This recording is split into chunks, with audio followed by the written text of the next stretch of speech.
Tonight's program on addiction in older adults will be presented by Charles Coleman and Matthew Cremin. Matthew Cremin is a foreclosure prevention coordinator with the Michigan Medicine Housing Bureau for Seniors. In his MSW program at Eastern Michigan University, Matt specialized in services to the aging. After working at Dawn Farm Sparrow Recovery Center for almost 7 years, he realized the importance of how older adults fit into the field of addiction, and he has carried his passion for addiction in older adults to his current position. Charles Coleman is a 2018 MSW graduate from U of M, where his interpersonal and practice specialty area was in aging families and society. Charles began his work with Dawn Farm in 2001, first as a volunteer transitional house manager with Dawn Farm's Chapin Street project, and later, and for several years, the coordinator of the Dawn Farm's transitional housing program and the community liaison for Dawn Farm's street outreach program. Charles worked as a primary therapist at Dawn Farm Downtown, a residential facility, and is currently working at Huron Valley PACE as a medical social worker for older adults. Charles has been involved with many initiatives and function in his community and church. Please join me in welcoming Matt and Charles.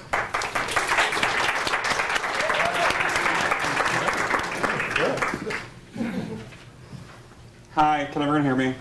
Yes, okay. So tonight's presentation is about addiction in older adults, but I just want to set a couple expectations. So addiction is a massive field, which is why we have an entire education series. Thank you, Alexa at Dawn Farm. So we're going to touch on a lot of things tonight. We have a fairly limited amount of time. So I'm not covering everything. Please go to Dawn Farm Addiction 101 if you want to know more about just what addiction is and kind of how that whole dynamic plays out.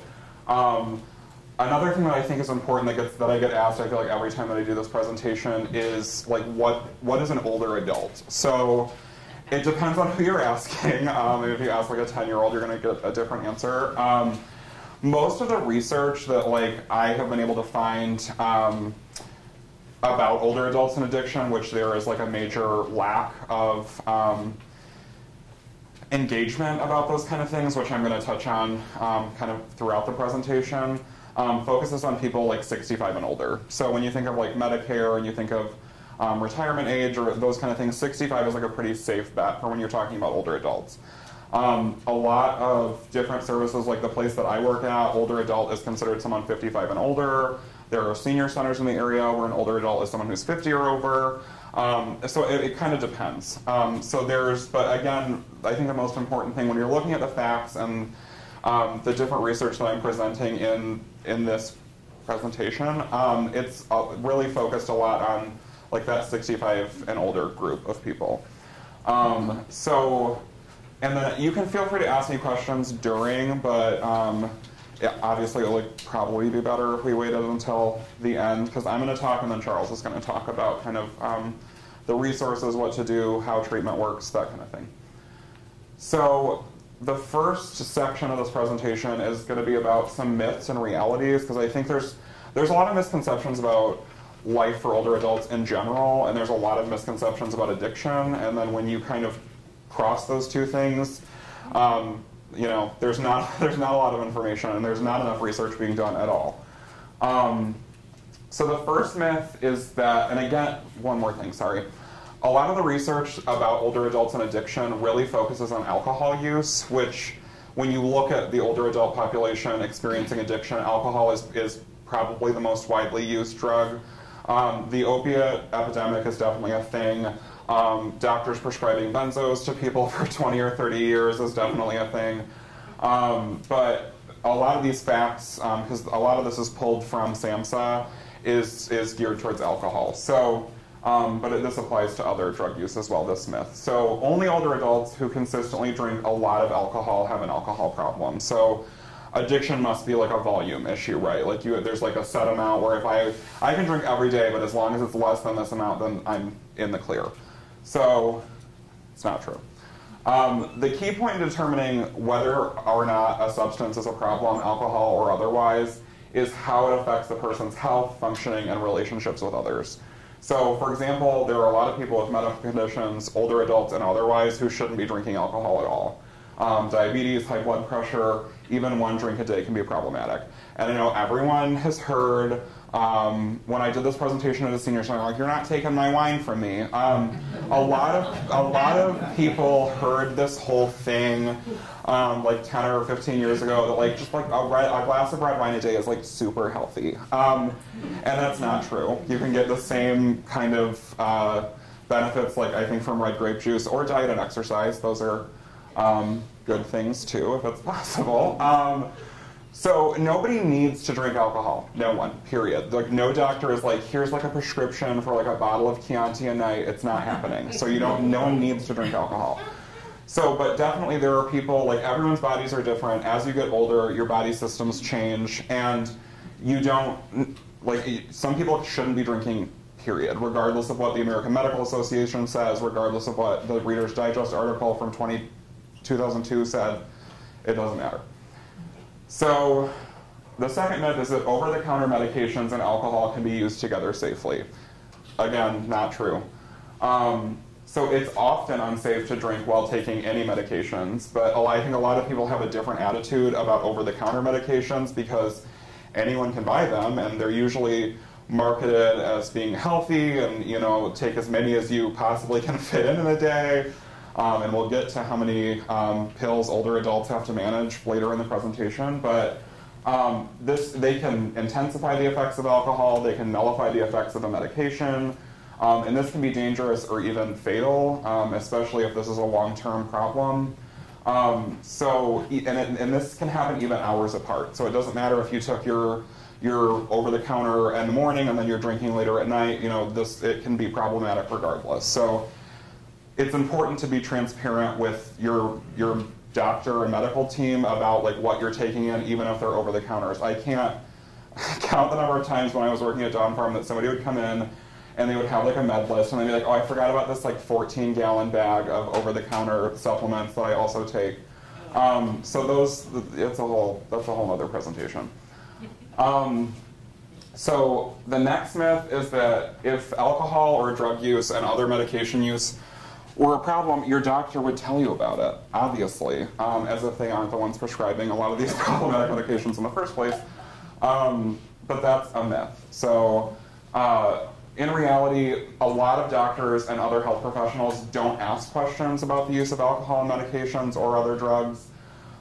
They don't ask. They might not ask because they don't know about it, which you would think that like one of the largest public health problems in our country right now, that doctors would want to be educated. Are there any doctors here tonight?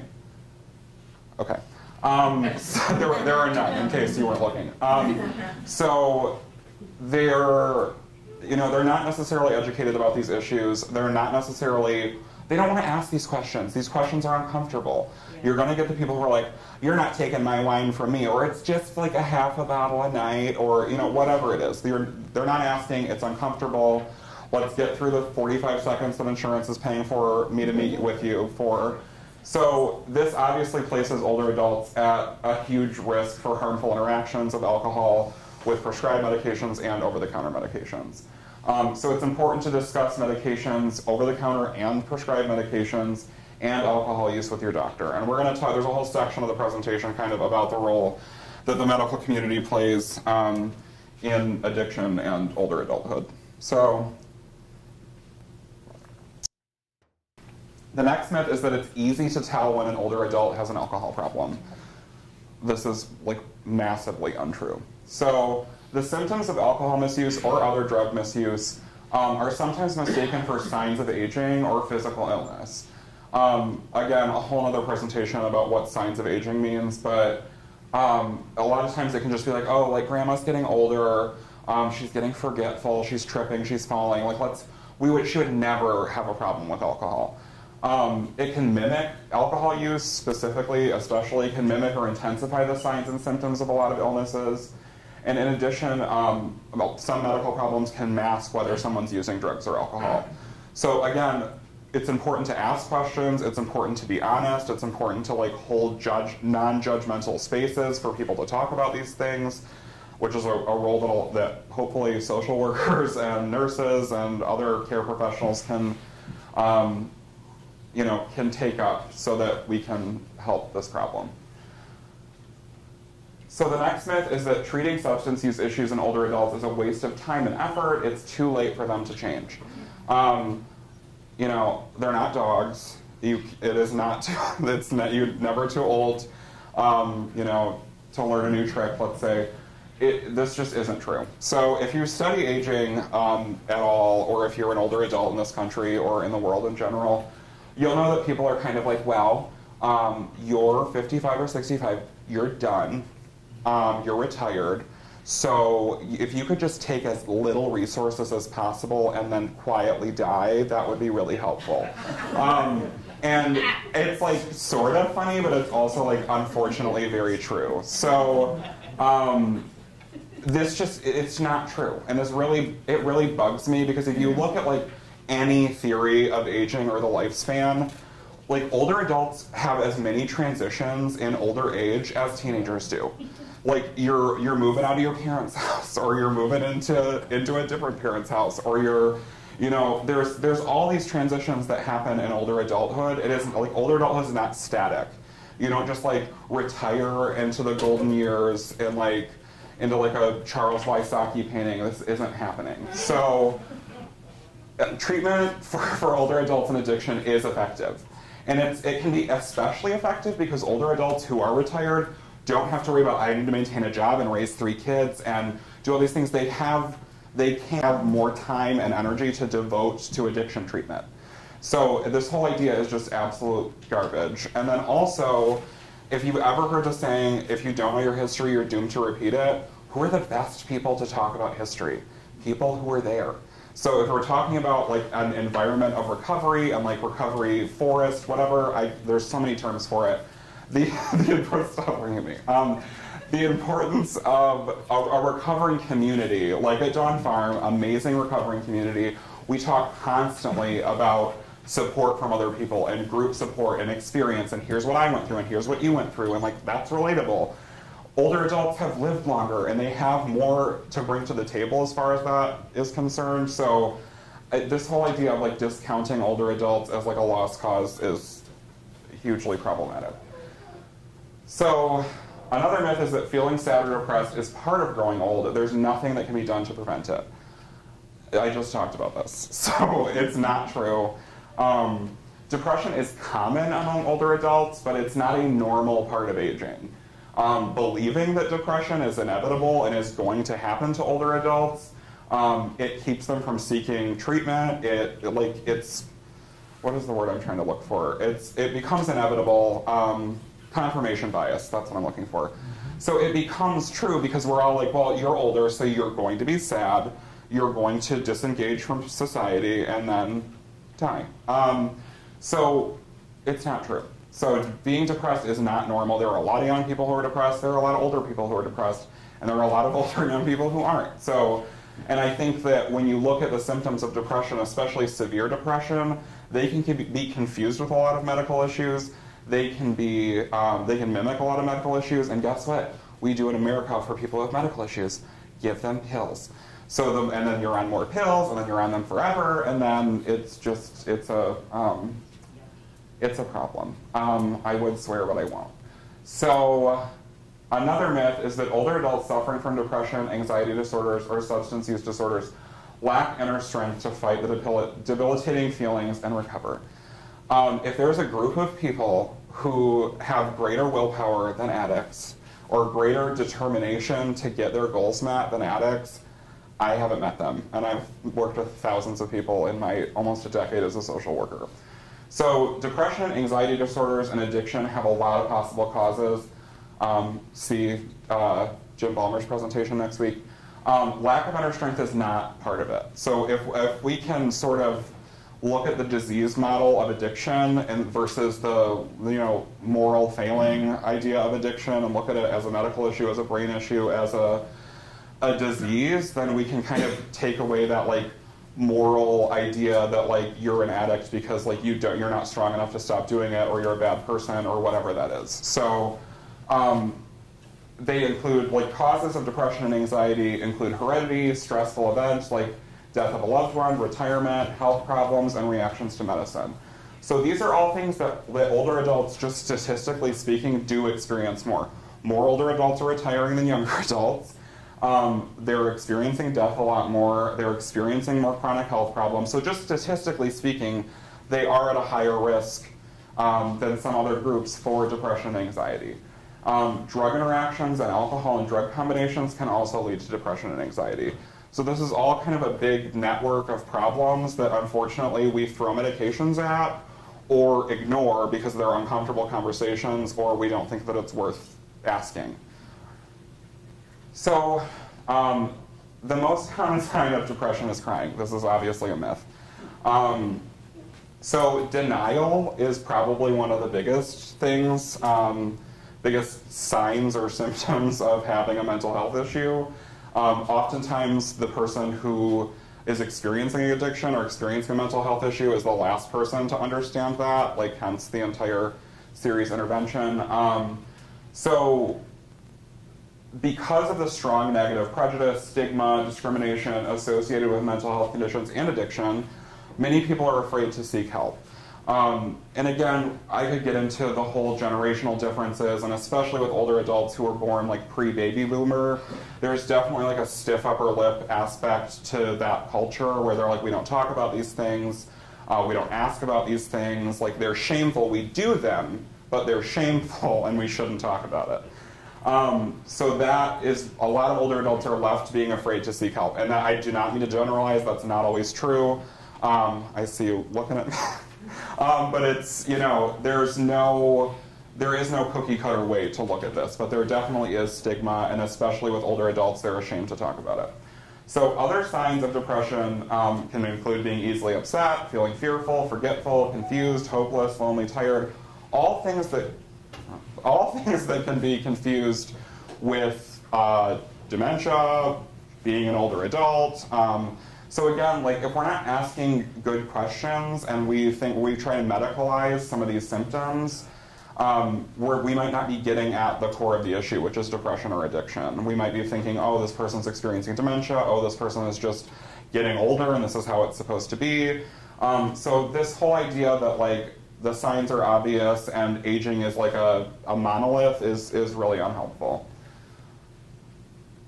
Okay, so those are some like myths and facts about addiction. Does anyone have any questions about anything thus far? Cool. So now we're just going to get into some straight up just facts. A lot of these facts are depressing. This is a depressing topic. We're, you know, like I'm on the front lines of trying to help with these things. I'm really trying to get this information into the healthcare system where I work. But, you know, I really want to kind of illustrate how dire this situation is. So sorry that these aren't like more cheerful. So 1 in 5 older adults, which is currently around 2.5 million people, have a problem with alcohol, medications, or other drugs. So I would be like, look to your left, look to your right, one of you, but I won't do that. So, but we probably all know somebody who's struggling with addiction, and it doesn't always have to look like we see it on TV or like we see it in treatment centers. It can look a lot of different ways, but we probably all know someone or have somebody who is trying to help somebody get through issues with addiction. So that's, you know, 20% of older adults currently are having issues with these things.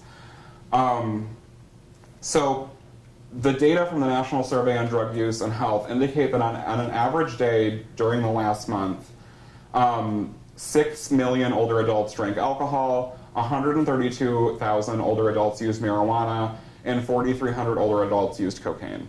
So, like, those are small-ish numbers when you consider, like, the larger population. But from this data group of people, they're not interviewing all 15 million older adults in the country, but we can surmise that there's a lot of older adults drinking alcohol, especially with medical marijuana becoming a thing. Again, a whole other presentation, or recreational marijuana. We can assume that those numbers go up, you know, and if you're into harm reduction, again, you probably have feelings about that. But These numbers are high. So it's, I mean, if you can imagine 5,000 people, that's like a small town surrounding Ann Arbor, full of older adults, they're all using cocaine, that's a lot of people. Sorry to put it like that, but I did. So, and then again, according to the 2012 treatment episode data set, there were 14,230 admissions age 65 or older to substance use treatment programs. So that's a lot. You know, like if you look at the number of people that were coming into Dawn Farm, I mean, it was like 2,000 people into all of our services or so at one point. I don't remember which year, but that's a lot of people. So like, and those admissions can be expensive, those admissions can have long wait lists, but again, I just want to kind of illustrate like the breadth of what we're talking about here. And this is just one data set. So this isn't, again, interviewing the entire 65 plus population, but it is from SAMHSA, which is a legit source. So the number of older Americans with substance use disorder is expected to rise from 2.8 million in 2002 to 2006 to 5.7 million by 2020. So that's like doubling.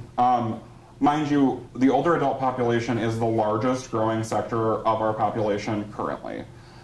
So I participate in a lot of like boards, oh great, the batteries came out. A lot of boards and coalitions and what have you around the county. And I heard a data point from the United Way that by 2030, there will be approximately like 1,500 or 2,000 more children under 18 in Washtenaw County, which didn't seem like a lot to me, but there will be about 15,000 more people over 65 in Washtenaw County over the next 10 years. So those are obviously huge differences.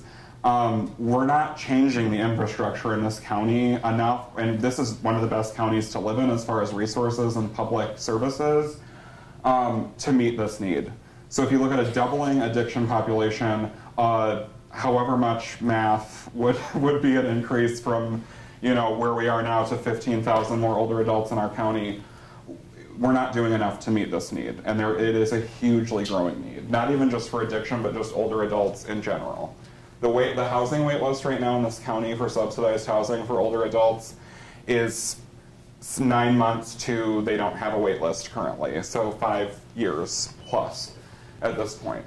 Older adults are more likely to be prescribed multiple medications, many of which are taken long term. So just keep this in mind because I'm going to say it again in a little while.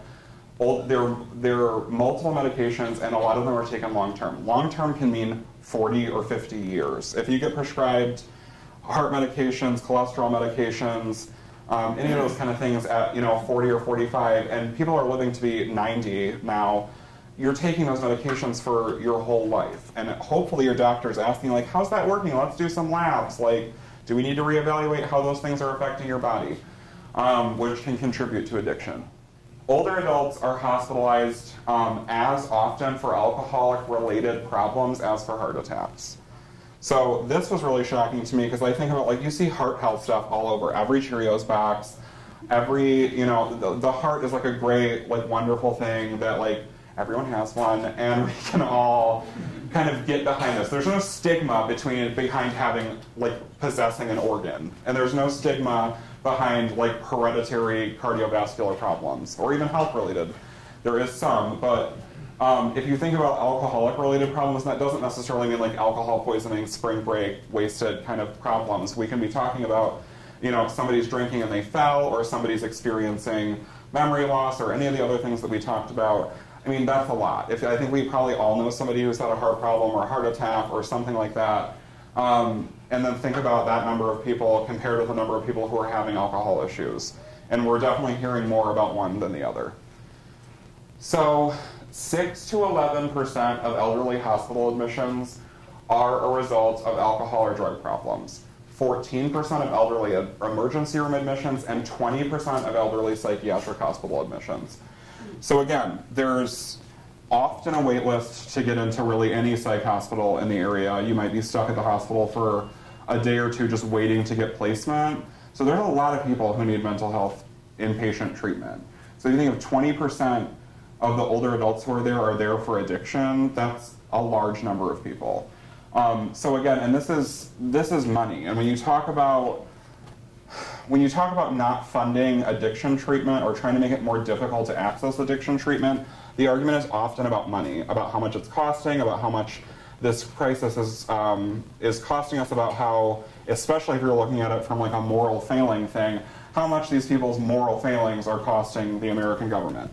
This is a lot of money right here. So if we took some of the money that we're spending here and invested it in programming like Dawn Farm and other local treatment centers, we might be able to like get these numbers down. And I think that I know working for a hospital, we're all about getting those numbers down.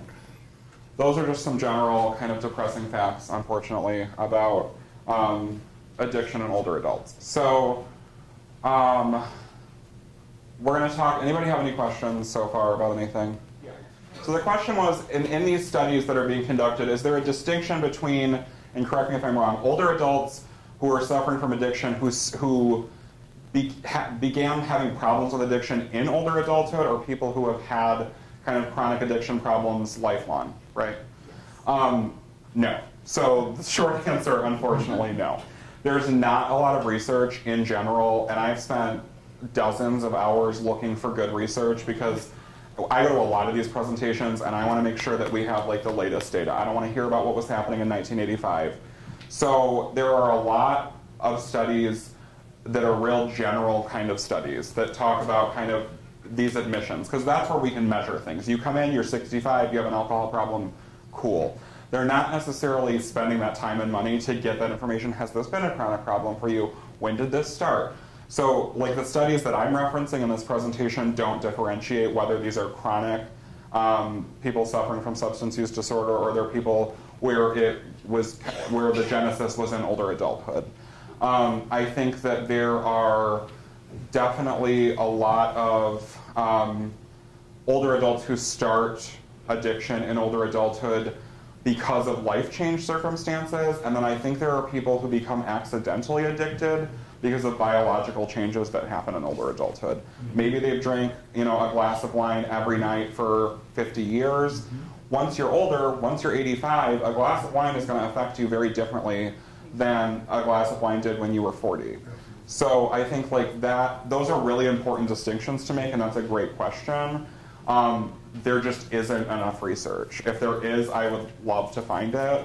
But most of the research is done from like an encounter perspective. So like they're gathering this information from like big data sets of like hospital admissions and maybe some surveys. But like those data sets that I was talking about, those are drawn from like generalized data sets about hospital admissions and probably insurance coverage and billing codes, those kind of things. So there isn't enough specific data about to answer your question satisfactorily, unfortunately.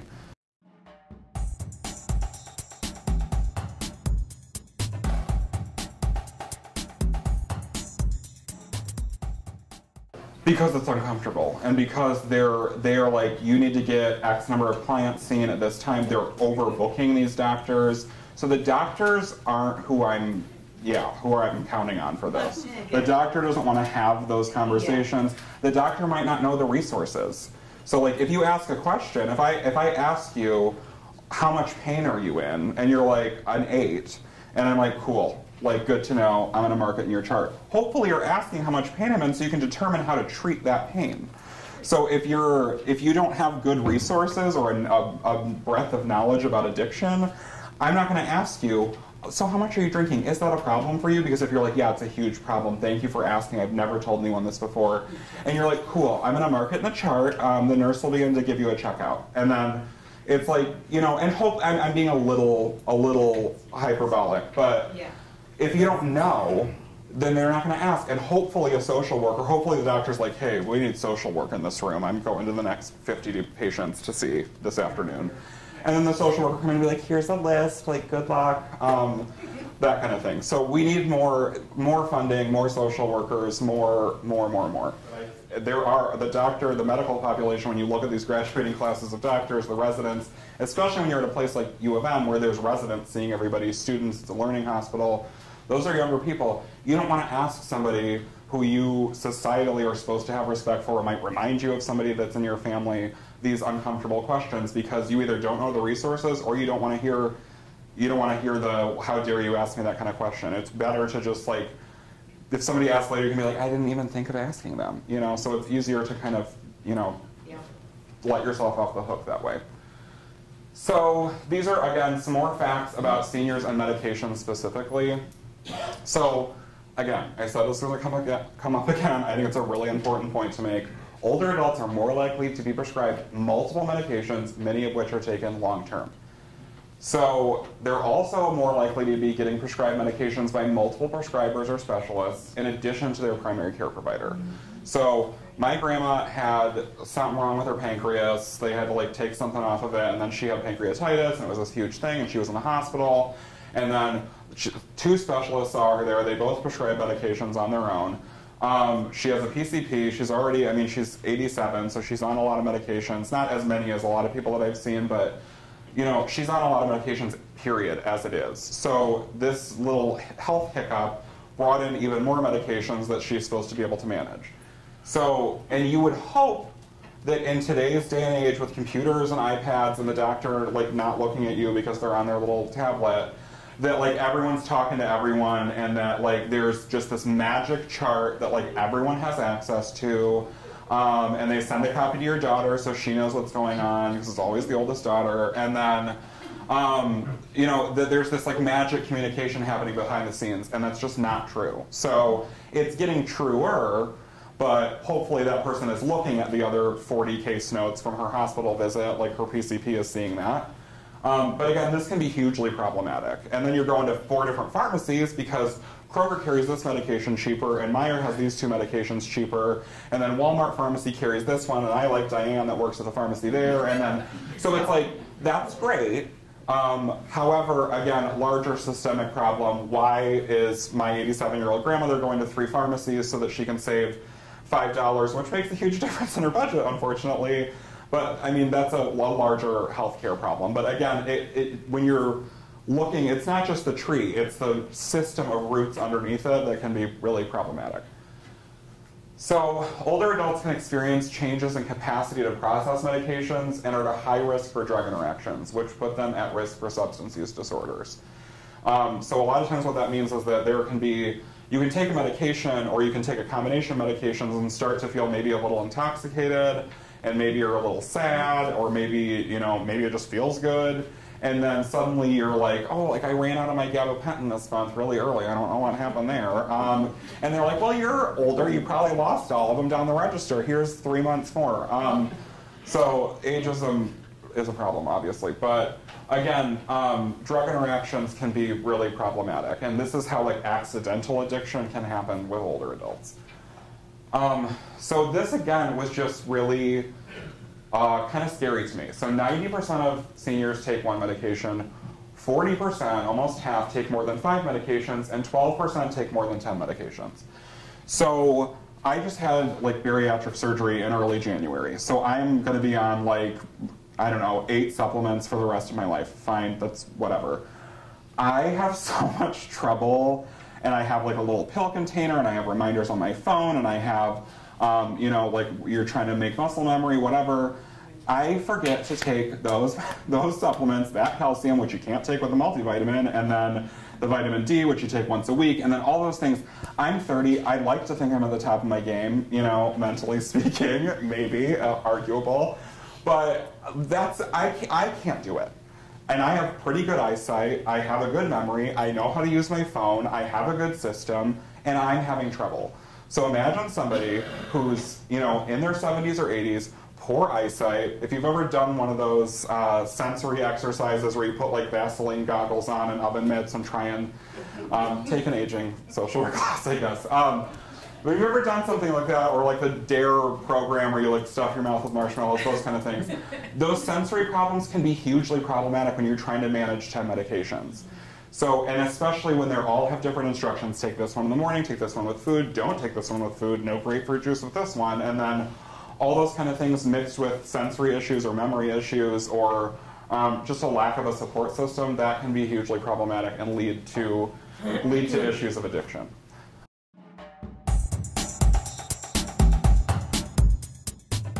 So it's kind of like baskets. So if 90% take one, 40% that's like within those baskets, they're part of the 90%. Right.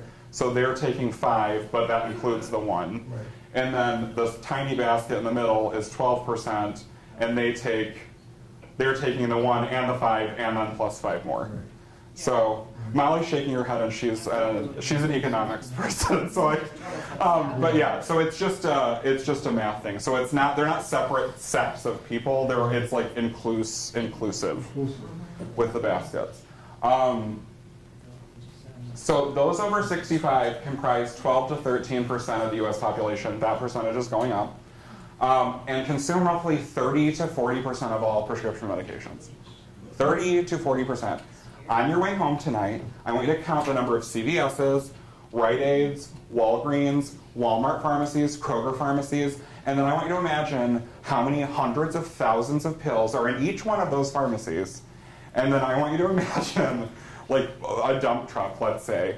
Almost half of that dump truck of pills is for people over 65. That's a lot of pills. A lot of pills. So again, we're talking about a volume issue here. If you're trying to manage 10 medications, and most of the medications in the world are for you, it's not going to be great. I was delivering Meals on Wheels before. I had a client who had a whiteboard, like her whole living room wall of just a medication management chart.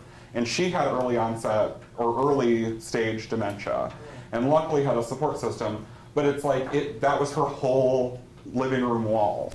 Or if you're rich and you can afford one of those pill things that screams at you and like shoots the pills at you so that you can manage those kind of things, that's great, but not everyone can afford those kind of things. So this one really sticks out to me. I mean, the whole thing is kind of horrifying, but like that's crazy. Nearly 17 million older adults, and I think this set of data is broadening a little bit under 65, are prescribed sedatives. So benzodiazepines, a type of tranquilizing drug, are the most common misused and abused prescription medications.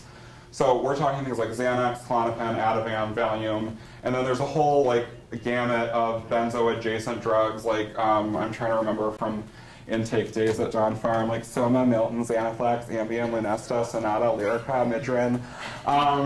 It never goes away. So those are all things that can be hugely problematic to take long term. They can be hugely problematic when you mix them with alcohol. These are the things that can cause seizures when you're trying to detox off of them or if you miss the medications.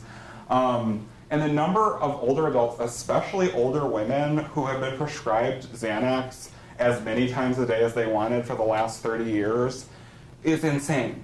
Like, and especially, I mean, that's getting into sexism, ageism, old school doctoring, the whole thing. But like, that's a lot of clients that we had at John Farm who were like, oh, but my doctor prescribes that. I'm here for the alcohol, or like, I'm here for the opiates. I'm not here for the benzos. So just put those back in my purse. So that's not good. And these medications can be hugely problematic. And like, unfortunately, you can't really just pick which one you're going to detox off of. So again, huge number of people who are taking these medications, and they're very widely like, just take them, they feel good, and you're older, so we don't care about you getting better. What we care about is making you comfortable, because that makes us feel good. So take as many Xanax as you want, because you'll be quiet and you won't be able to make it to my office. So those can be really problematic. These prescriptions are bad. So a drug interaction is a harmful combination that can produce side effects like fatigue, excessive sedation, coma. I know that's like a far jump from just excessive sedation to coma, but they can both happen.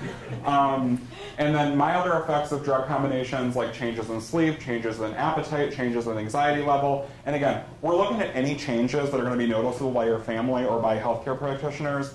And again, hopefully this is getting better. Hopefully they're not like, you're getting dementia and we're putting you in a home as soon as possible. I have a coworker right now who is working where I work right now who had some harmful drug combination from a prescriber and literally ended up in a nursing home with a diagnosis of like severe dementia. And they were like, cool, so you're in a nursing home now, continue taking all these medications and you're never gonna leave. And then someone stumbled along and was like, hey, you probably shouldn't be taking those medications together. That's bad. And then they took them off of her, and now I said she's my coworker, so she's like back at work and doing good, and like I love her and she's great. But like that's serious. Like imagine a doctor being like, do this and do it because I'm a doctor, and then you end up in a nursing home and you don't even know.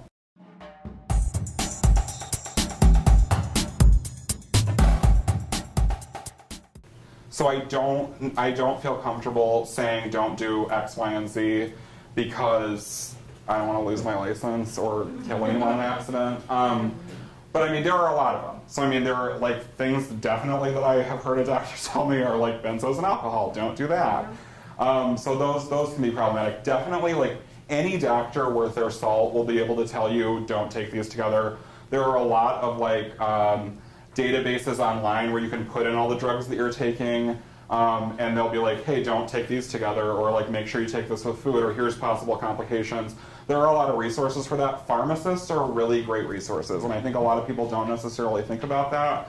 But I worked at a pharmacy in high school, and those pharmacists know those drugs oftentimes better than the doctors do. And if you're one of the lucky ones who gets all your drugs from one pharmacy, and this doctor's prescribing you gabapentin, and this doctor's prescribing you Neurontin, which are the same drug, and they're going to catch that and be like, hey, you're getting double dosed, and then you won't, get messed up because of it.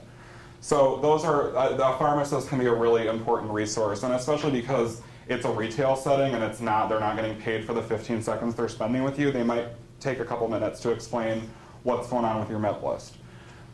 So some risk factors for medication misuse.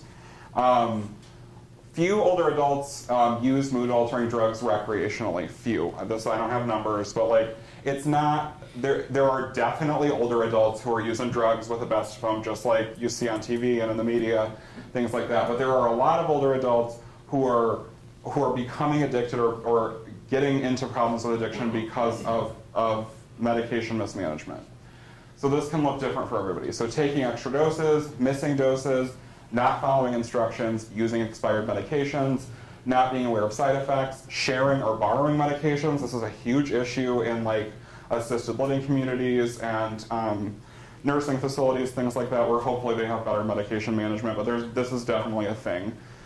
Mixing medications or drinking alcohol while taking some medications.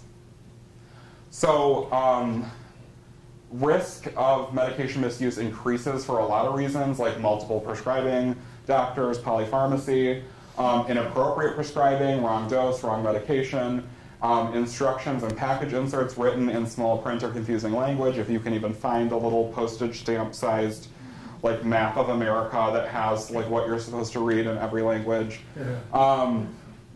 Failure to tell the doctor about over-the-counter medications. This includes vitamins, herbal supplements, etc. You need to put everything on the table. Memory problems that make it difficult to keep track of medication schedules, missing instructions as a result of hearing or vision problems, memory problems, or language barriers. Again, uncomfortable conversations that doctors don't necessarily want to talk about. They don't necessarily have resources. They don't want to be the person that's like, hey, we think maybe you're having memory problems, because who's going to get defensive when they're told that? Language barriers, again, like hopefully your hospital system will take the time to get a translator if they need one. I know that I do all the time in my clinic. But these can be problematic things that a lot of people are just like, you know what, like take this home and have someone help you with it, and hopefully that works out. I'll go into the next patient. So these are all things to keep in mind, especially if you're like a caretaker or a social worker or somebody working in the healthcare field. So these are some do's and don'ts about addiction in older adults.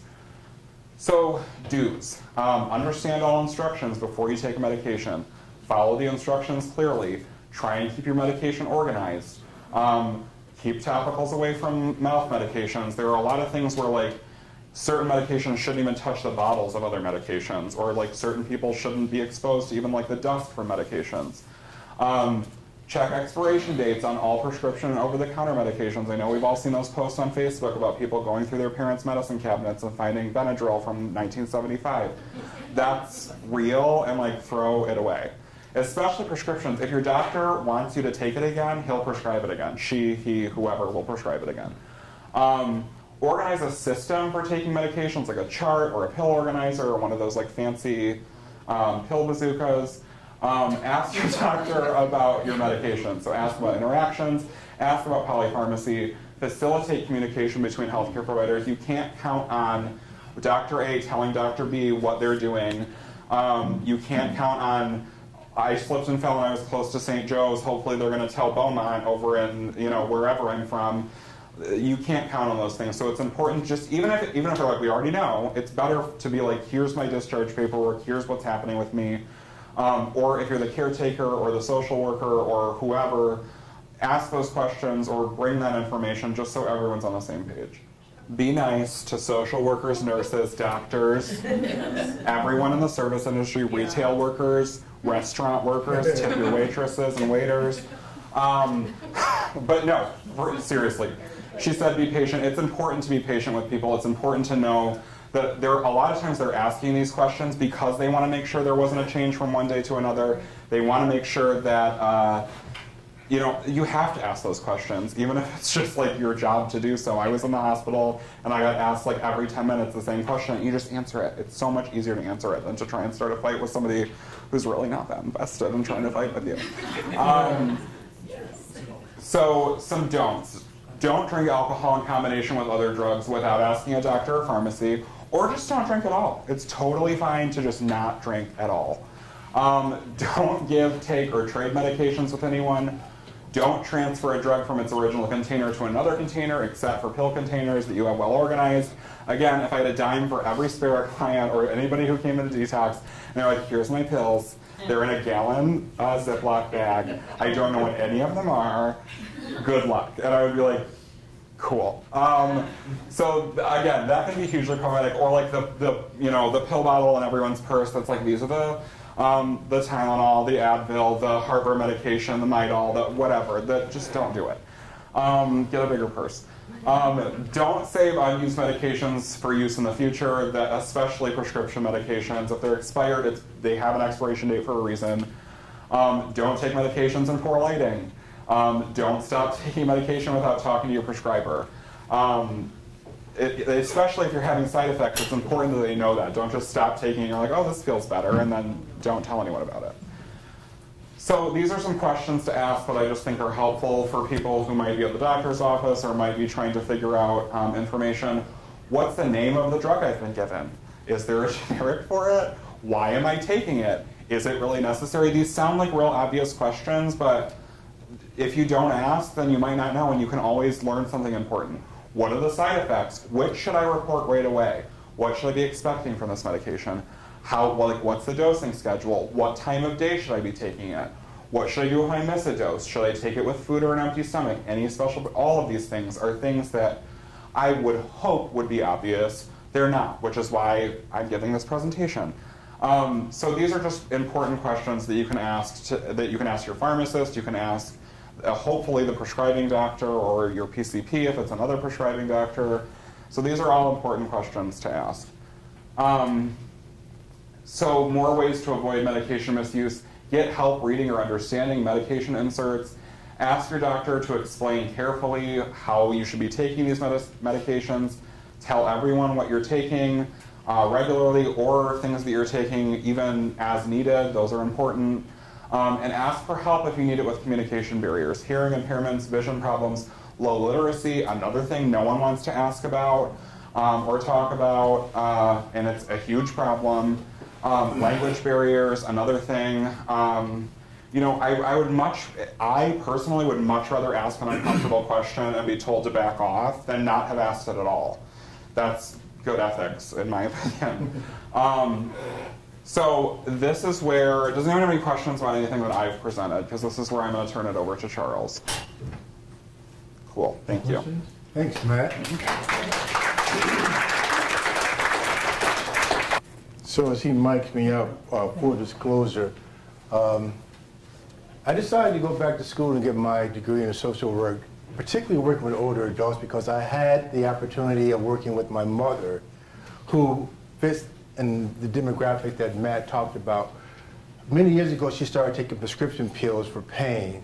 And when she died, she was addicted to multiple painkillers. And I, cringed to even think about the type of treatment she would have gotten had not been there to escort her to a lot of her doctor's appointments, what have you. She died addicted to benzos and some other pills. When I went back to school, I was going to go in youth and family or mental health, and I talked to an advisor, and it was interesting that nobody was going into helping older adults, which I thought was interesting because the baby boomers is the fastest growing population right now. 45 million people are the age of 65 older in this country, and many of those individuals, according to Matt, suffer from substance abuse disorders. A lot of those individuals don't find it comfortable to be in certain settings with younger people who are in treatment because of the age difference and what have you. I work for an agency right now that the reason why they're hiring me because I'm a person also in long-term recovery, and I pretty much know a lot of resources here in this county. I have two clients right now. One is an 85-year-old woman who's currently living in an adult foster care home, and she's addicted to crack cocaine. And every month, she gets her check, family members come over, and we have to get her from the south side of Detroit to bring her back to Washington County. Where do you send someone like this, for treatment or to help them out? I have another gentleman who's about 65 years old, the same thing, addicted to crack cocaine and alcohol. You have a lot of older adults who, because they're prescribed a pain med or legalized marijuana, they don't think that it's problematic or a problem for them because they've been doing it, as Matt said, for many years. You would think, because of the population is growing the way it is, that there'd be a lot more resources available for help. And it's frightening and sad to say that there isn't for people who are considered older adults. There's a ton of, these amazing Malibu treatment centers for people who can afford it or younger, but there's very few resources available for those ones who are older and who have limited resources as far as asking for help. So we're going to talk about a couple of them as far as what's actually available in Washtenaw County. I'm sure there's more, there can be more that's available that's not actually mentioned. So what kinds of treatments are available? Now, despite, again, the growing need for treatment for this population, those 65 or 55 and older, treatment on demand is very, very limited. And those that are available, we're going to break them down in a couple categories. We have outpatient treatment, intensive versus enhanced, inpatient versus residential treatment. It can be a short-term stay or a long-term stay, and detox. It can be medical, which is acute, or it can be a non-medical, which is subacute. So detox, it can be actually described as a medical versus non-medical, acute versus subacute. And that type of facilities, the symptoms are pretty much monitored for obvious reason. Matt talked about benzodiazepines and alcohol. That can really cause a person to go into some severe withdrawals that can actually end up in some cases even death if it's not really monitored. That's what I love about Spira. They monitor around the clock to make sure no one actually gets to that stage where it can be problematic for them. Opiate addiction can feel like you're dying, but people really don't die, more so, but certainly for benzos. Medication can be administered sometimes just to bring comfort to the withdrawals or prevent seizures in certain cases. And in this type of facility, detox can typically last for 3 to 7 days in length, depending upon the facility and also depending upon funding that's available for that. Outpatient services is kind of the lowest level of care you can receive for individuals who are experiencing substance abuse disorders. They pretty much live independently in their own home, and they usually come to therapy, maybe group therapy or individual therapy with a certified therapist that specializes in that area of addiction. Generally 3 to 4 hours a day, can be multiple days a week depending upon the assessment and the individuals. Enhanced can be an hour and a half, sometimes to 1 to 3 times per week. Others once a week, every other 2 weeks. And they generally work with a therapist who runs a group or have individual sessions. And I really love what's happening at the outpatient office here that kind of cater to what the individuals actually need, depending upon their circumstances and funding. Inpatient and residential treatment. Usually inpatients is somewhat like in a medical hospital setting. Probably heard of Brighton Hospital. That's actually an example of an inpatient hospital setting where they have a nurse or a doctor or someone who's monitoring that person's detox or treatment around the clock. You have a residential treatment, which is pretty much what the farm does, where you don't necessarily have a doctor there per se, but probably come in and monitor and do certain physicals. But it's pretty much a non-medical setting that there to really help them navigate their stay while they're there. And the stays can range anywhere from 7 days to 28 days, depending again upon funding availability and the need for interventions.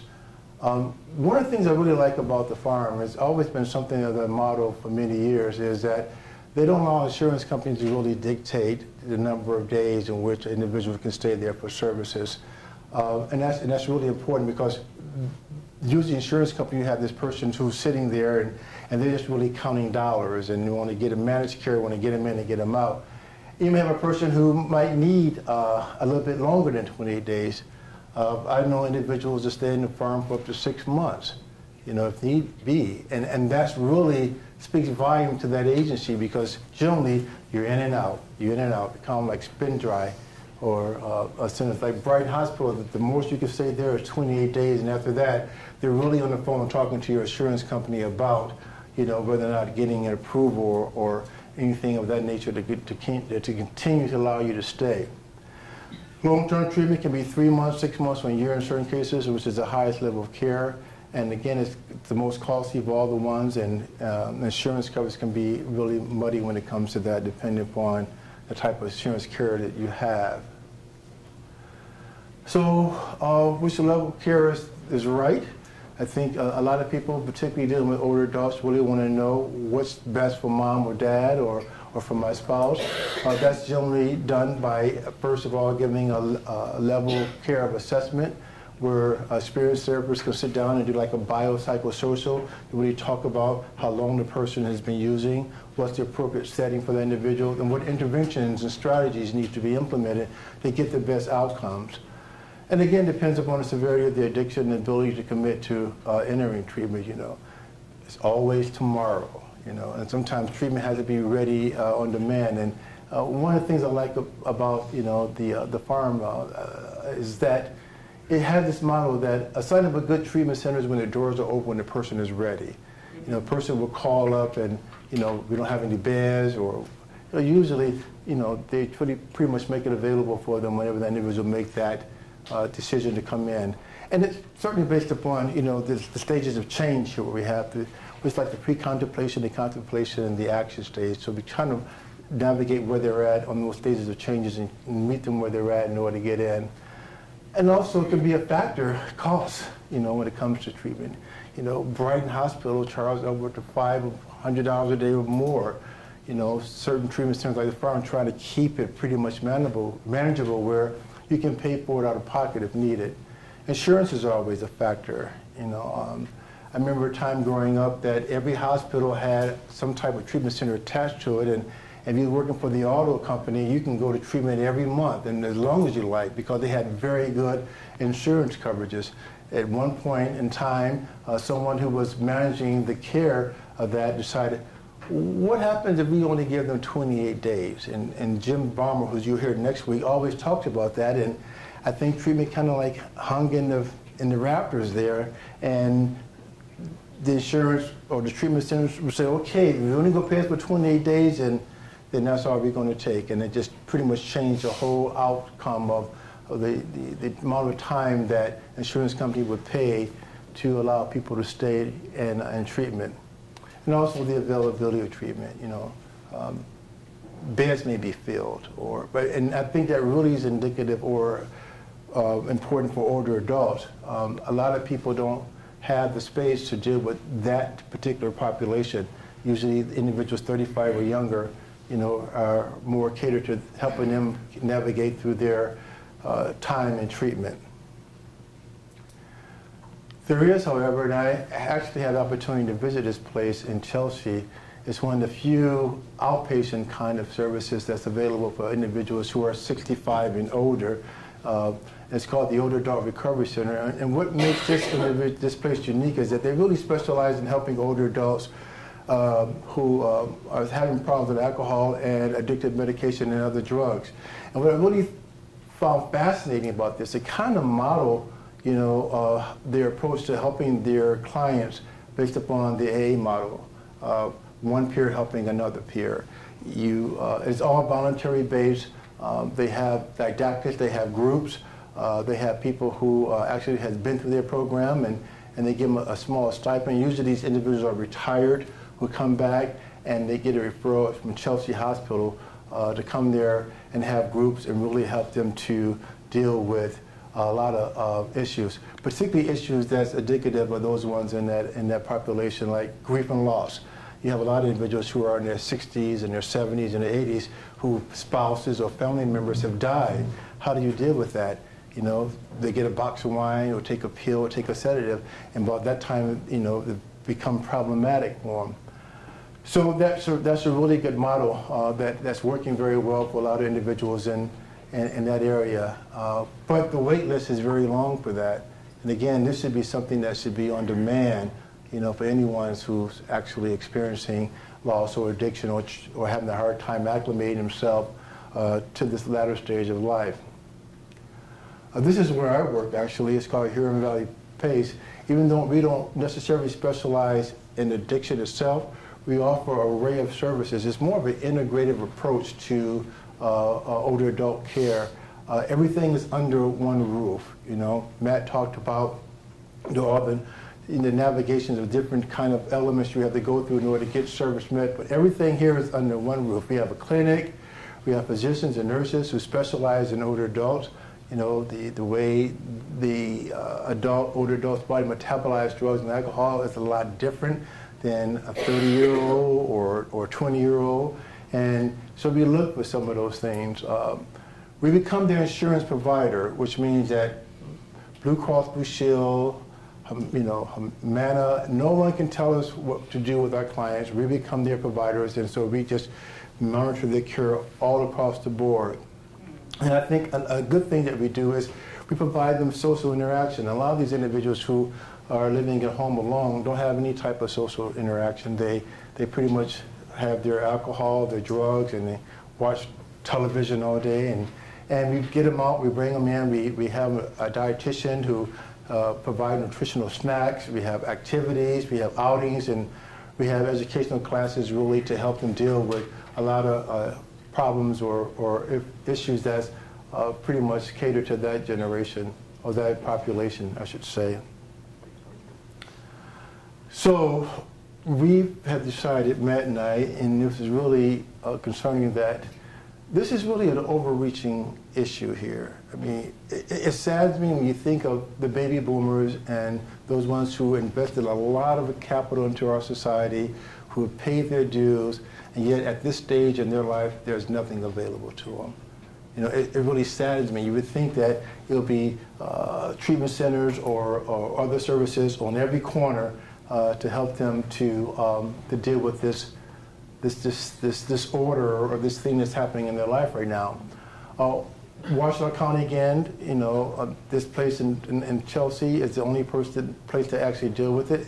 Anna was talking to Matt and I today about a participant or a client who came to the farm and, who may have a substance abuse disorder but also have dementia. Where do you send that individual for treatment or for help? Well, the places are very limited. And they don't always, cater to the needs of that particular individual here. So we have some numbers here. You might want to take those down. I think we're the biggest advocate of those needs for those individuals that we love and care about. Again, that's one of the reasons why I decided to go into this field of services, because I can be the best advocate for my mother. You can be the best advocates for your patients, and that's why we actually love social work, because we do become advocates, for the individuals. So that's your state representative number there. That's your senator's numbers there, and an advocate for programs for older adults in general, but also addiction and treatment for older adults is actually needed as well. And I waited all this time just to give you that brief. So thank you. Any questions for Matt and I? PACE is a program, all-inclusive program. It started actually in 1963 with the Asian American community in San Francisco. Some of us may remember our family members who were at the age, we didn't send them into a nursing home. We kept them in a room in the house, and we took care of them until they made their transition. Well, the model that the Asian Americans were doing in San Francisco, they were doing just that. They formed this community. They actually took care of their aging parents in their home. It was duplicated in California. It's now duplicated across the country, where it's pretty much funded through the state, through Medicaid and Medicare dollars, and we do everything inside our clinic. But the goal of PACE is to keep people in their environment. Instead of putting them into a skilled nursing facility or a nursing home, we keep them in home, because where else is best for you to be when you're sick or whatever than your own environment? So we go into the home, we modify it to make sure that they can get around. We put in the home health care if need. We give Meals on Wheels. We transport them to the center every day. They see a doctor, they see a nurse practitioner, a nutritionist, and other social workers, and PT, OT, all those things are provided for them there. But it's an integrative, and I think a very genius approach to making sure that we don't put them in a skilled nursing facility.